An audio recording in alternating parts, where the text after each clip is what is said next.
Section 230 is one of the most important laws shaping how the internet works today. It determines what social media platforms can host, remove, or label, and whether they can be sued for what users post. So what is Section 230 and how does it actually affect the way platforms like Twitter, Instagram, and TikTok are run?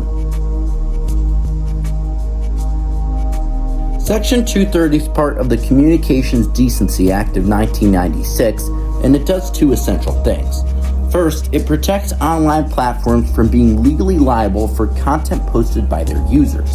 If someone posts something offensive, false, or harmful, the platform itself cannot be sued. Second, Section 230 protects platforms when they moderate content in good faith. That means companies are legally allowed to remove, restrict, or label posts that they consider misleading or harmful without being treated as the publisher. Together, these protections are widely credited with allowing the modern internet to exist. Without Section 230, platforms would face constant lawsuits and would likely remove massive amounts of user speech just to avoid legal risk. However, critics argue that this broad legal immunity gives social media companies too much power over public discourse. In October 2020, the U.S. Senate held a hearing titled, "Does Section 230's sweeping immunity enable big tech bad behavior?" During the hearing, Senator Roger Wicker argued that Section 230 allows internet platforms to stifle and censor content in whatever manner meets their respective standards. To demonstrate this concern, Wicker pointed out to Twitter and Facebook's handling of a 2019 New York Post story involving Hunter Biden. Facebook reduced the article's distribution, limiting how widely it spread on the platform. Twitter went even further. As Wicker stated, the company blocked all users, including the House Judiciary Committee, from sharing the article through feeds and direct messages. For critics, this incident raised concerns not about government censorship, but about private companies exercising enormous influence over what information circulates online.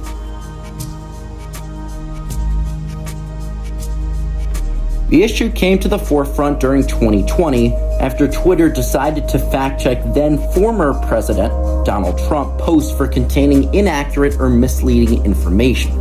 As National Journal daily writer Brendan Bartolone states, many Republicans argued that limiting or labeling the speech of a user violated the spirit of Section 230. Some even called for the revision of Section 230 to stop election interference of fact-checking the president. However, these arguments overlook the actual text of Section 230. The law explicitly grants platforms immunity from liability for user-generated content while also protecting their ability to moderate, remove, or label content in good faith. In other words, Section 230 was designed to allow platforms to host a wide range of speech and intervene when posts are misleading, harmful, or violate platform policies.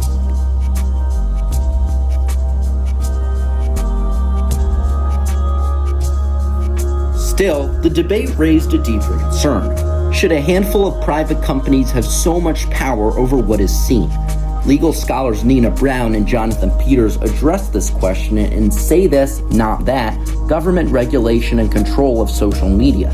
Peters acknowledged that misinformation and selective content moderation pose a danger to our democracy. However, he warns that government regulation of online speech could be even more harmful, concluding that its regulation poses a greater danger. Their concerns is not that platforms violate free speech, but the government pressure on platforms could.